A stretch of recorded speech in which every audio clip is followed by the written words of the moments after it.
Biz kitabda İsrail oğullarına siz yeryüzünde 2 dəfə fəsad törədəcəksiniz və olduqca təkəbbür göstərəcəksiniz deyə xəbər verdik. 2 fəsaddan birincisinin vaxtı gəldiyi zaman üstünüzə qüvvətli qullarımızı göndərdik. Onlar yurdunuzda gəzib dolaşıb sizi axtarırdılar.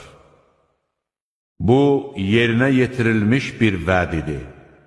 Sonra sizə onların üzərində yenidən qələbə qazandırdıq.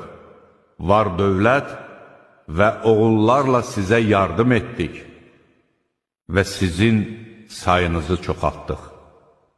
Yaxşılıq etsəniz, özünüzə yaxşılıq etmiş, pislik etsəniz, öz əleyhinizə etmiş olursunuz. Sonuncu